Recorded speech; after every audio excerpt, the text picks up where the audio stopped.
Was a special observance this year to mark 400 years since the first slaves were brought to the United States. But mostly it was to celebrate a special place for the Valley. Here's Rick Diaz with today's MI GENTE. Now bless this service. They've come just like they do every year to this sacred ground known as Restlawn Cemetery, which is by history the burial place for slaves who weren't able to be buried in some of our traditional burial grounds. Before Restlawn, those slaves were buried in private ranches or elsewhere. This is our annual Juneteenth observance. It was on June 19th, 1865, now known as Juneteenth or Freedom Day, that the slaves were declared free. We want to make everyone aware of Juneteenth, first of all, and then secondly, we want to make sure everybody's aware of this cemetery.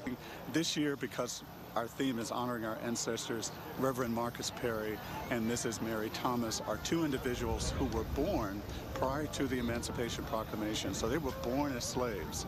But the good news for all of us is that they died as free individuals, and freedom was their experience. So we decided to honor them because their graves are here, but they're unmarked. In fact, while numerous graves do have markers, including some who were World War II veterans, the majority only have a single white cross or no markings at all.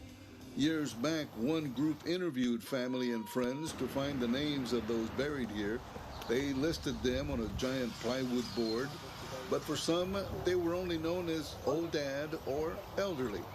Others, they did not know when they were born or the exact date that they died. When the first celebration was held 26 years ago, only about a handful of people were here. This time, people from across the valley came.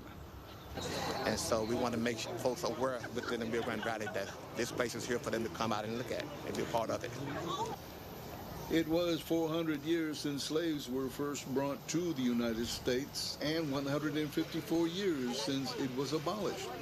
Restlawn Cemetery, listed as a Texas historic landmark. And it is a special place? Yes, a special place, and a special place in our heart as well. For Channel 5 News, I'm Rick Diaz. MI GENTE.